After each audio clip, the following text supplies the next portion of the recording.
So today we're going to repair Samsung A11.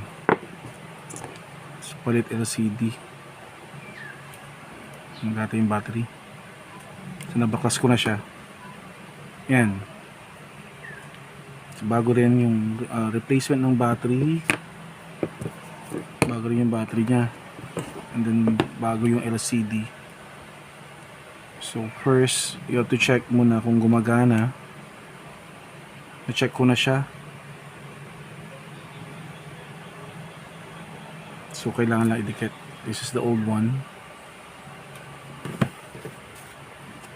Tanggalin lang natin. Testing mamaya.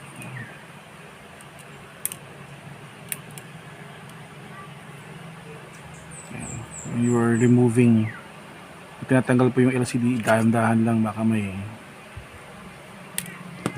itanggal na ibang pyesa. Ayan. Huwag sungkit ng sungkit. You can also do DIY, pero it would be better kung para hindi masayang pera, ipakabit po ang LCD sa mga marunong po talaga magkabit.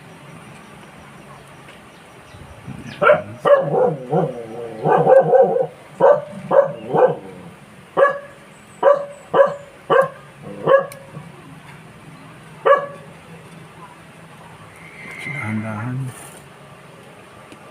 So this is the new one. Ito yung bagong bili.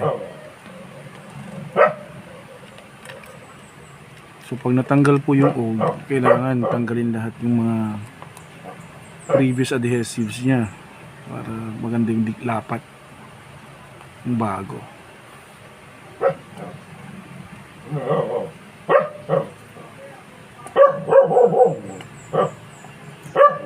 Para dumikit ng maayos yung bagong adhesive.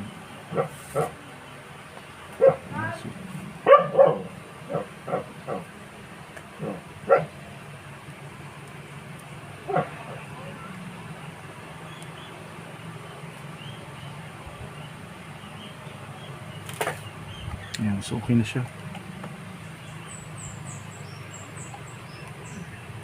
Minsan ginagamitan ko nito, pinukudkud ko. Ayan, kasi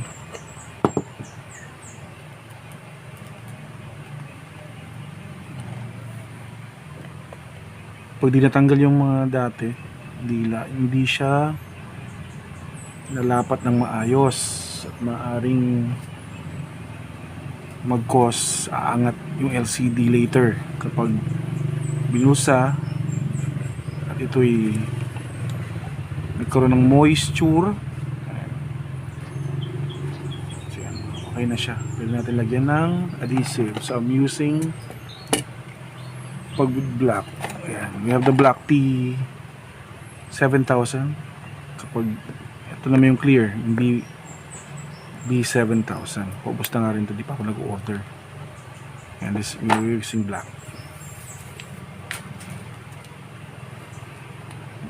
Nagayan ko siya para lumabas itong maayos yung ano.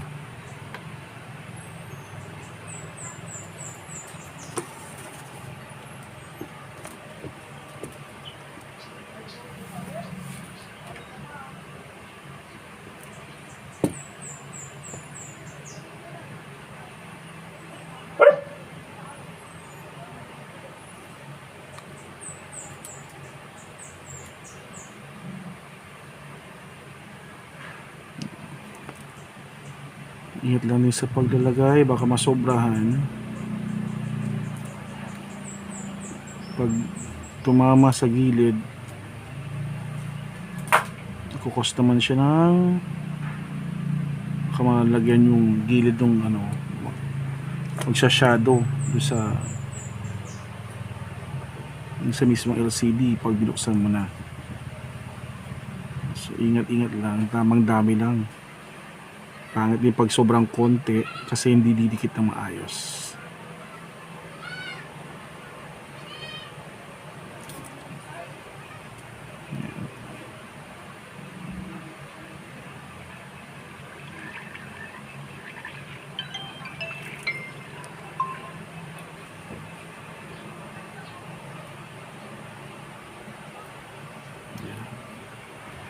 dapat lahat nalapatan. So I think that's good. Ayan.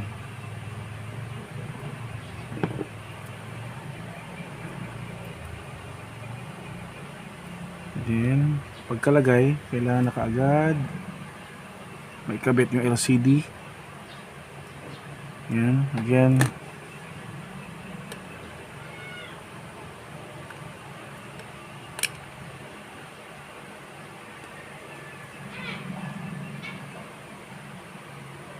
So ilapat muna, pasok dahan-dahan. Very sensitive yung mga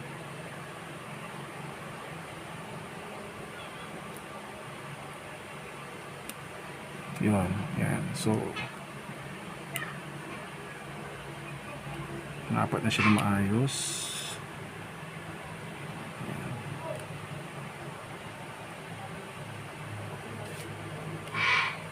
Tapos nilalagay ko na kaagad yung mga flex cables para panilagyan na ng pag-ipit.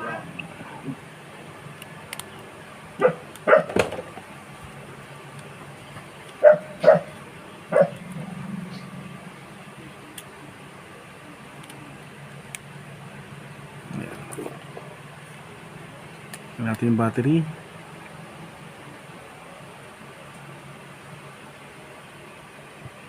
So lagay ko muna temporarily, this is the speaker. Ayan, dyan pwede lalagay.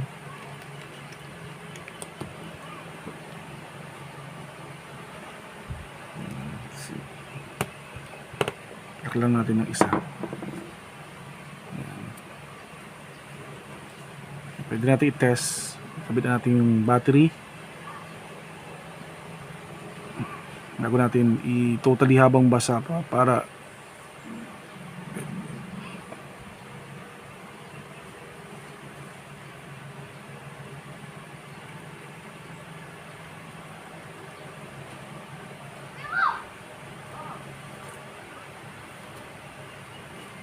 yan. So wait. So lagyan natin ng clip.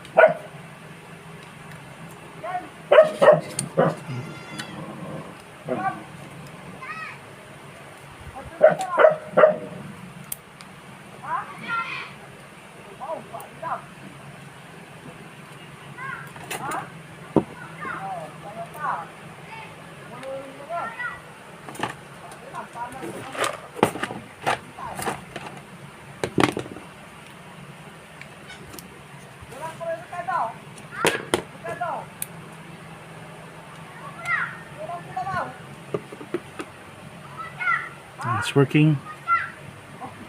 So hintayin na natin siya.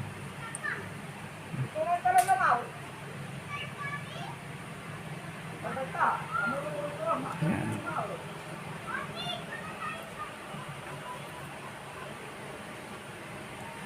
So it's working.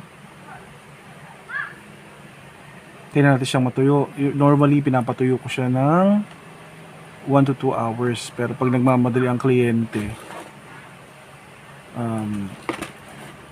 kalahating oras pwede na.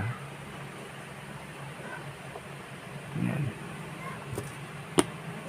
So this is Samsung A11. Kasi natin.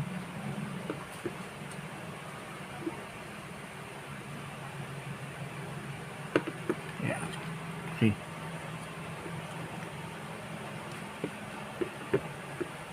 Thank you for watching.